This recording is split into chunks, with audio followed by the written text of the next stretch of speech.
Palmeiras, América, Grêmio, São Paulo.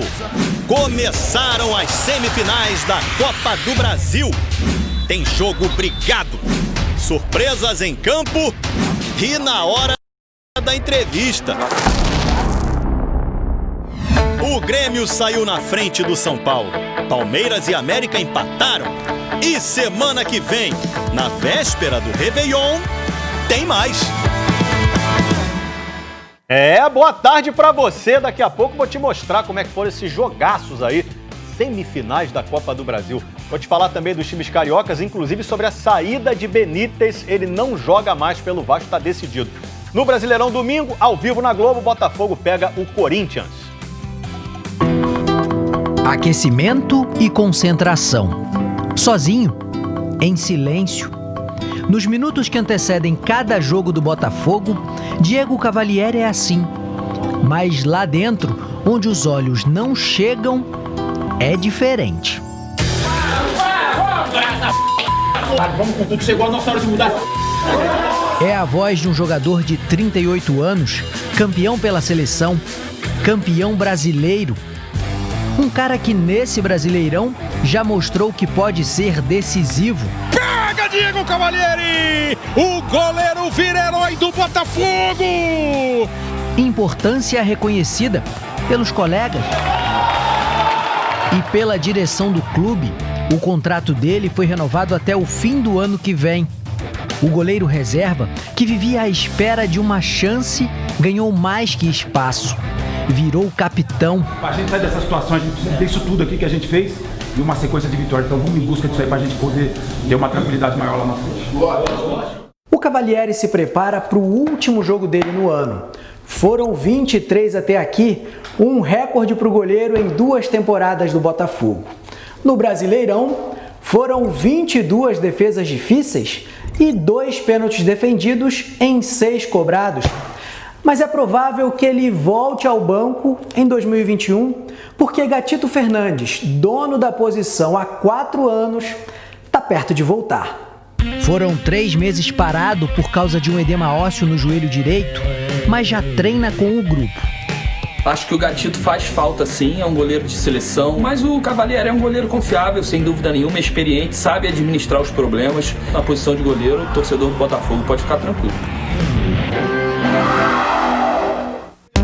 Quando o Fred fala, todo mundo para pra ouvir. A única coisa que nós vamos cobrar aqui é se dedicar pra caramba, é ter personalidade, se ajudar lá dentro, que aí fica mais próximo da vitória pra gente. O terceiro maior artilheiro da história do clube. Bicampeão brasileiro em 2010 e 2012. Sempre ele! Sempre o Fred!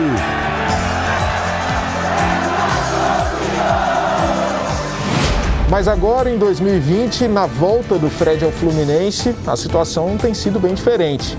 O veterano de 37 anos tem sofrido com as lesões. Em 7 meses, ele machucou o pé, o olho, a coxa, o tornozelo e ainda pegou Covid. Por causa dos problemas médicos, Fred ficou fora de 14 jogos. E nos 18 em que jogou, fez 2 gols e deu 2 assistências. Sábado o jogo é contra o líder São Paulo e o Fluminense precisa vencer para tentar voltar à zona de classificação da Libertadores. Fred deve ser titular. O Fred é um cara muito importante, é um dos maiores ídolos da história do Fluminense e é vencedor. O atleta, quando é vencedor, ele cobra, ele se incomoda com a derrota e ele vai mostrando para aqueles outros atletas que ainda não ganharam nada uma grande diferença de ser vencedor e perdedor. E isso é muito importante dentro do elenco.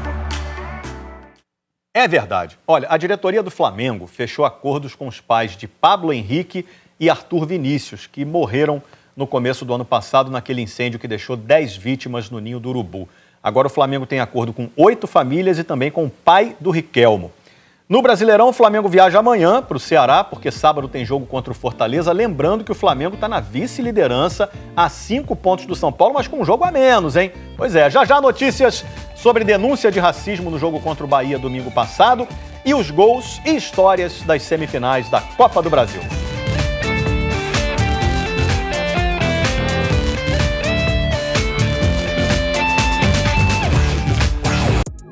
Globo Esporte de volta para falar sobre aquela denúncia de racismo feita pelo Gerson contra o Ramires domingo passado.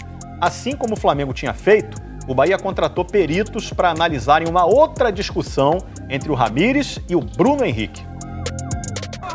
Após a divulgação do vídeo da discussão entre Ramírez e Bruno Henrique, o meia colombiano foi procurado pelo presidente do Bahia, Guilherme Belintani, para dar a versão dele. Ele viu o vídeo e ele faz exatamente o que ele foi taxativo na hora que ele viu o vídeo. Ele fala assim: está quanto? Está quanto? Essa é a expressão que Ramírez traduziu quando viu o próprio vídeo. A frase seria uma provocação ao resultado do jogo, que naquele momento da confusão, aos 20 minutos do segundo tempo, estava 3-2 para o Bahia. Ontem o Globo Esporte trouxe a opinião de 2 especialistas em tradução de Libras. Um deles também foi contratado pelo Flamengo.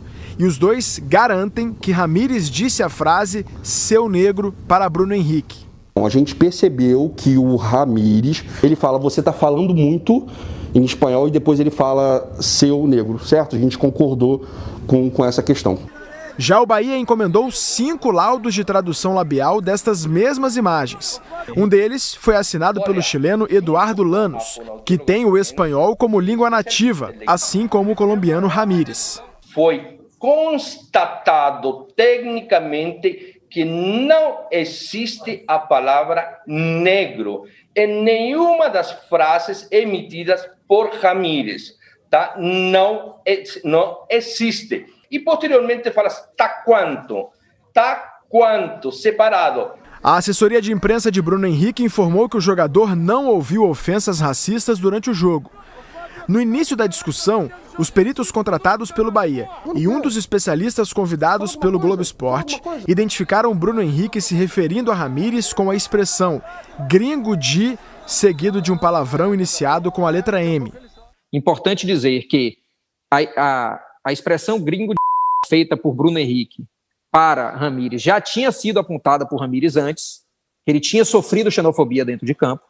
Procurado pela reportagem, o Flamengo disse que não vai opinar sobre o laudo feito a pedido do Bahia e que vai aguardar a decisão da Justiça. Estas imagens serão usadas pelo Flamengo no inquérito em que Gerson acusa Ramírez de injúria racial, numa discussão que aconteceu minutos antes desse episódio de Ramírez com Bruno Henrique.